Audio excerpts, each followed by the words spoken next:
네, 여러분 안녕하세요. D&D 파마텍이 300% 한 주당 세 주의 무상증자를 발표한 이후에도 시세를 이어가고 있는 그런 모습이 나타나고 있습니다. 네, 시세를 계속 이어가는 그런 모습인데, 되게 이 무상증자한 기업들은 그 사례가 있죠. 과거 사례. 요걸 좀 살펴보고요. 네, 그리고 이제 비율이 300% 무상증자이기 때문에 이제 비율도 크기 때문에, 자, 이것이 D&D 파마텍에 어떤 영향을 미칠 것인가를 생각해 보고요. 그리고 지금 현재 그 수급 상황을 또 살펴봐야 될 것 같아요. 네, 그래서 이 건들에 대한 말씀을 오늘 드리도록 하겠고요. 네, 그리고 영상의 끄트머리 부분에서는 제가 오늘 새롭게 대박주를 하나 갖고 왔습니다. 이것도 대박 내시는 매매를 해서 좋은 투자 성과 있으시기 바랍니다. 자, 그러면 D&D 파마텍 바로 말씀을 드릴게요. 네. 여하튼 영상을 중요할 때 한번 드리는 식으로 그렇게 할 거고요. 여러분들의 구독, 좋아요, 알림 설정 대단히 감사드리고 있고요. 앞으로도 많은 성원 부탁드립니다. 그리고 D&D 파마텍은 이제 그 무상을 발표한 이후에 며칠 급등을 했기 때문에 이 수급이 다음 주 초반에는 상당히 부딪힐 가능성이 높거든요. 그러니까 이 순간 상황에서의 장중의 순간 상황에서의 정확한 판단은 제가 무료 텔레그램 방에서 도와드릴 거예요. 여러분께서는 D&D 파마텍 입장 이렇게 문자를 주시면 제가 텔방에 초대해드려서 순간 타임을 놓치지 않게 순간 정보와 사인을 바로바로 드리도록 하겠습니다. 꼭 문자를 주셔서 베스트 매매를 하셨으면 좋겠다는 생각입니다. 여러분 300% 무상증자는 이미 알고 계신 것이고 그게 이제 10월 29일 날 장중에 나왔었던 그런 모습이고요.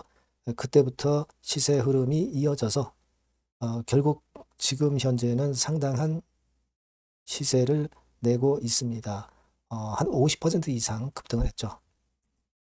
자, 그러면 우리가 지금 수급 쪽으로 일단 한번 볼 필요가 있는데 외인들이 팔다가 다시 또 들어오고 자, 외인들의 행보는 괜찮긴 합니다. 하지만 이 들어오는 외인들 성격 자체가 어떤 긴 시각으로 들어왔다. 네, 이렇게 보기보다는 좀 단기적인 매매를 하는 그런 창구들이 지금 현재 들어와 있죠. 예를 들면 신한증권이라든가 이런 창구입니다. 그러니까 사실 금요일 날 이 정도 거래가 터졌다고 한다면 다음 주 초반에 이 정도의 거래가 좀 터질 가능성이 높고 그러면 좀 한번 흔드는 파동이 들어올 가능성은 높아요. 그죠? 다만 우리가 그런 파동이 과연 나올 것인지를 또 오늘 제대로 한번 알아보는 게 필요할 것 같아서 말씀을 드리는데요. 공매도 같은 경우는 비중이 이렇게 많지는 않습니다. 그래서 크게 영향은 없어 보이지만 최근에 대차도 일정 부분은 증가했어요. 많지는 않습니다만은 네, 이런 부분들 참고적으로 보실 필요가 있다. 이렇게 말씀을 좀 드리고 싶고요. 자, 그리고 물론 지금 여러분 보시는 바와 같이 일단 긍정적인 재료가 자꾸 나와요. 그죠?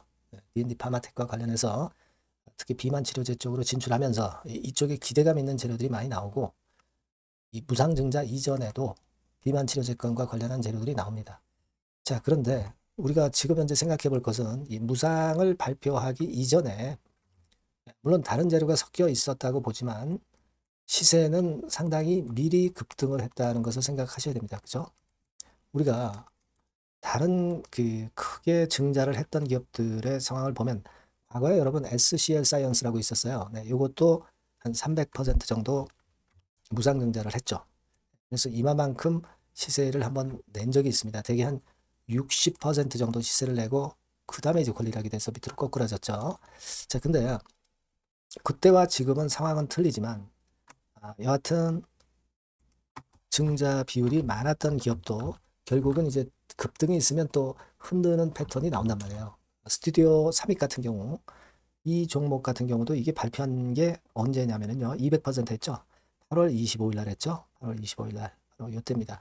요거는 상승폭이 그렇게 크진 않았어요. 그죠? 상승폭이 크진 않았고 그리고 에코아이 네, 요거는 좀 시간이 됐습니다만은 에코아이 같은 경우도 한번 살펴보실 필요가 있는데 에코아이는 200% 했죠. 4월 3일 날 했었어요. 요 경우에는 한 더블 정도 시세를 물론 냈습니다. 근데 요거는 1단계적으로 그때 당시 흐름하고 지금 흐름하고 똑같다고 볼 수는 없고 조금은 좀 가벼운 중소형주 성격이 좀 있었던 그런 부분. 그리고 가격이 좀 저가권. 그죠? 그러니까 D&D 파마텍에 비하면 가격이 좀 저가권이다. 이렇게 볼 수 있겠고요. 되게 뭐 그런 행보를 보였던 경우가 있습니다. 그리고 권리락이 되고 나서도 반짝했다 밀었다가도 다시 또 컵을 틀면서 올라오는 파동이 있었긴 했는데, 일단 지금 현재 종합적으로 본다면, 일단 제가 볼 때는 다음 주 초반, 즉 이제 월요일이나 화요일, 월요일이라고 저는 봅니다. 이때 상당히 공방전이 펼쳐질 가능성이 좀 높고, 그리고 거래도 금요일보다 상당히 많아질 가능성이 높겠고, 한번 물량이 쏟아지는 패턴이 나올 가능성이 좀 높습니다. 자, 그 다음에 다시 또 치고 올리느냐 여부는 이 조정의 양상을 보고 또 판단을 해야 될 거고요.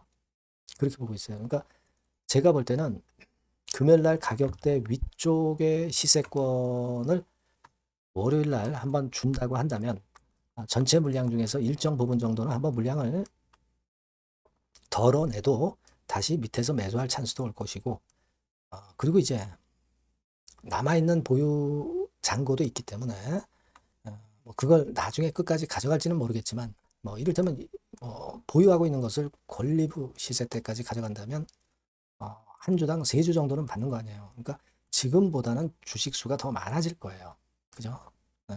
그러니까 전체 물량을 전부 무상을 받아서 무상 이후에 상장될 때 매도 타임을 본다는 것은 리스크가 상당히 크다고 봅니다. 다음 주 초반에는 일정 부분은 차익 실현을 하는 것이 기본적으로 맞고, 그리고 흔드는 양상 또는 더 치고 나가면 그 양상을 보고 거기에 맞는 매매 전략을 또 그때 가서 또 제가 말씀드리면 그게 적절하지 않겠나 이렇게 생각을 하고 있어요. 아시겠죠? 그러니까 일단 대체적으로 방향은 그렇게 좀 보고 싶습니다. 미리 시세를 올렸고 미리 거래가 터졌던 부분을 우리는 좀 생각을 해야 될 거다라는 생각이 듭니다.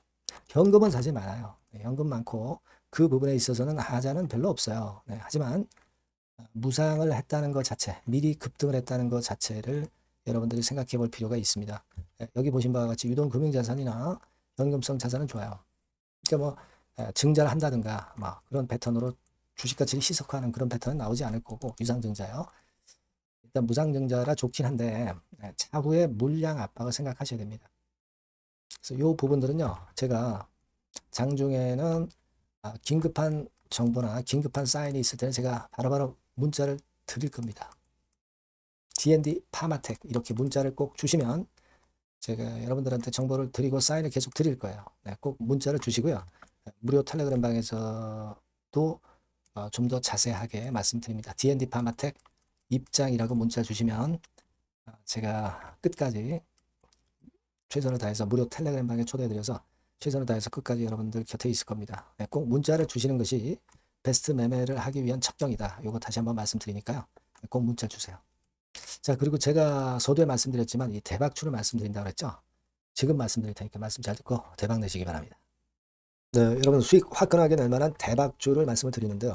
자, 섹터는 IT 섹터라고 보시면 되고요. 가격대는 적절합니다. 10,000원에서 한 20,000원 정도. 그러니까 만지기 쉬운 가격대죠, 여러분. 네, 개인 투자자들이 접근하기 쉬운 가격대 종목입니다. 목표는 더블 정도를 목표로 하고 있고요. 예상 기간은 이제 짧으면 1개월 만에 또는 늦어도 3개월 안에 승부를 볼 수 있는 그런 종목이에요. 네.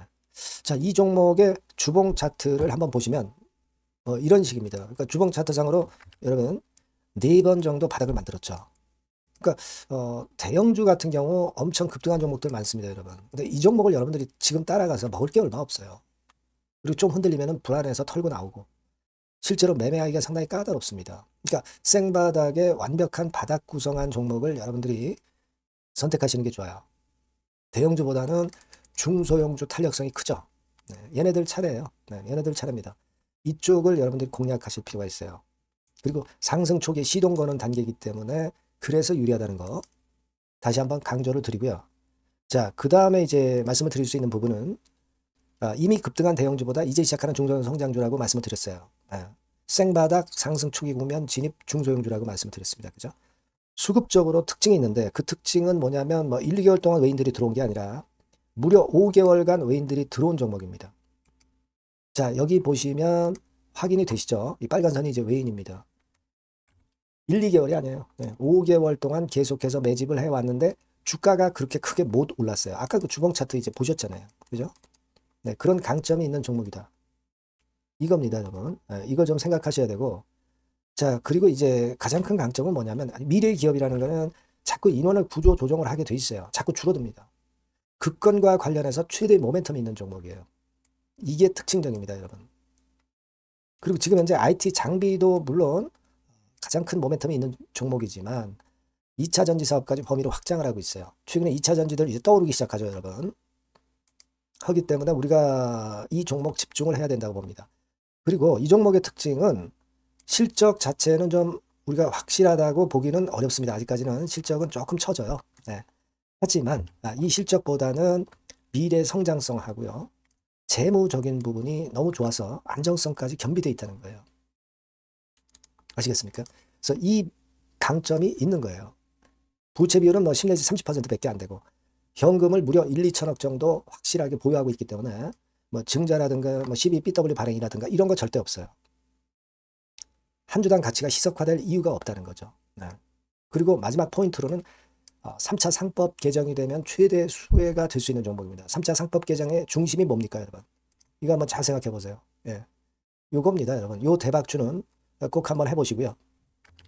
요 전번으로 대박이라고 문자 주시면 제가 매수부터 중간에 매매라든가 매도까지 확실하게 가이딩을 해드리도록 하겠습니다. 꼭 문자를 주셔서 대박 시세 한번 내시기 바랍니다. 네, 감사합니다, 여러분.